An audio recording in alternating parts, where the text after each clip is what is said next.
Before we get started with the video, I have a very special gift I want to offer those of you that sign up for my newsletter below. Now, I will only be offering this special gift this week only.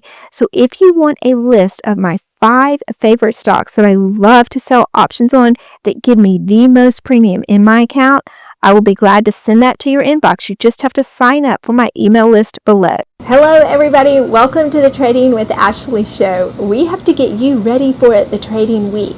So I'm going to take you through the important events that could shape the way you trade this week, and I will leave you a trade for you to consider. Now this trade might need to be adjusted after we have futures take place and we have overnight trading. You want to be very careful to ensure that you're kept safe with your trading, but I'm going to leave you one to consider, and it's going to be a put credit spread on the NASDAQ. And let me tell you something really fun we did within the community.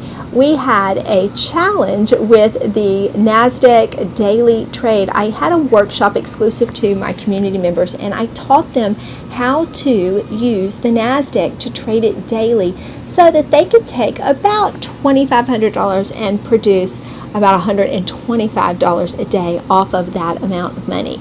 And it was so successful. They had so much fun learning, and then we put all of their skills to test the following week, and they all made the $125 plus some. Several made $500 off of it once they learned. And it's just fun seeing people learn and grow. My goal for all of you that join me is to teach you how to fish. I don't want you waiting for every trade signal and just sitting and saying, okay, what are we going to trade today? I want to teach you trade setups.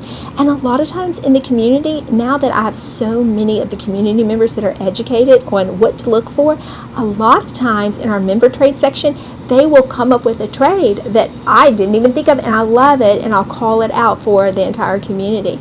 So it's just a really good feeling. It's a wonderful group to be a part of. We all support each other, and we would love for you to come trade with us if that's something that interests you.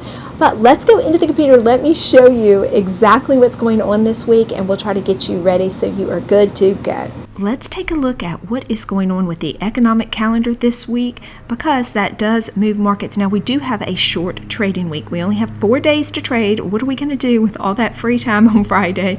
Hopefully you enjoy some time with your family. And I like to go to MarketWatch. It's a free tool. You can use the free version to take a look at what is on the lineup. So it looks like everything kicks off on Monday, June the 30th, the last trading day of June. And it starts off at 9:45 a.m. Eastern Time. We have the Chicago Business PMI. But then Tuesday, we have S&P Final U.S. Manufacturing PMI. And then that is followed by construction spending, job openings, ISM Manufacturing, and then auto sales. The time will be announced. Then moving on to Wednesday, we have ADP employment. So there is a big difference from the last reading, which was 37,000, to the expected reading this time, 120,000. So I think a lot of people will be watching that. And then Thursday, July 3rd, the last trading day of this week, we have a lot of data coming in before market open.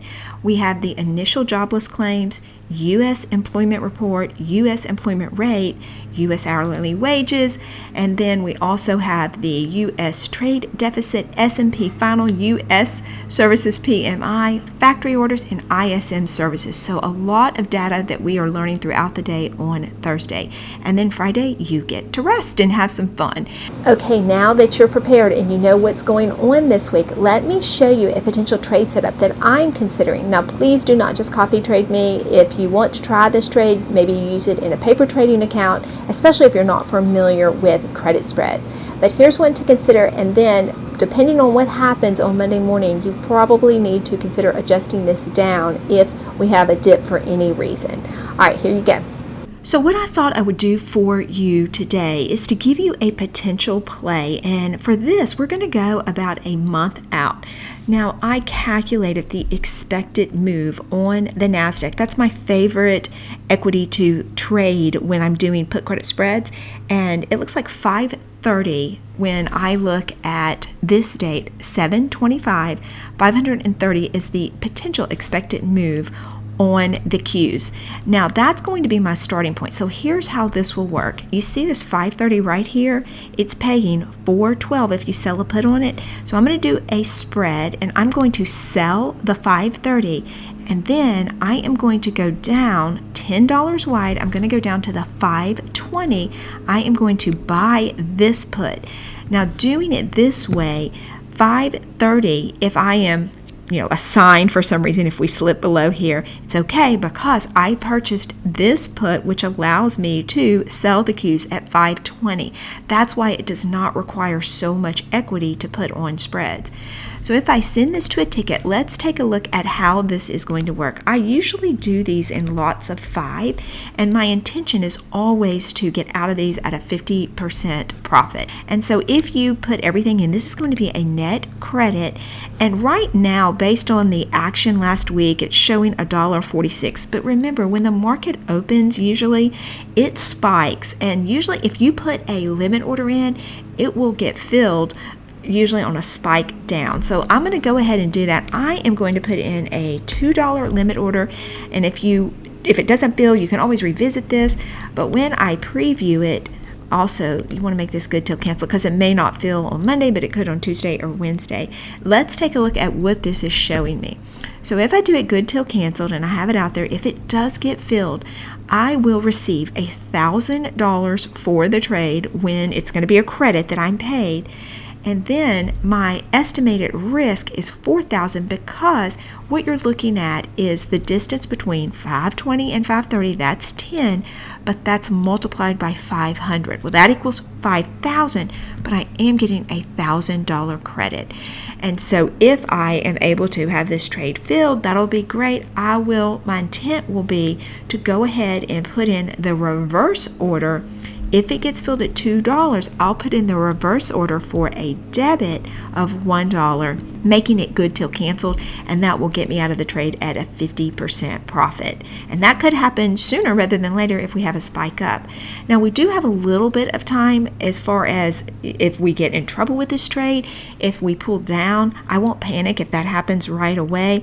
I'll be more concerned if it happens the week of expiration, if it looks like that we could breach this 530. At that point, then I might just exit gracefully, get out at a loss, and then start over again with a new potential trade. But again, please do your own due diligence. Make sure that you're comfortable with spreads. If not, just paper trade this and see how it works, and then watch how it moves as the stock market buoys up and down.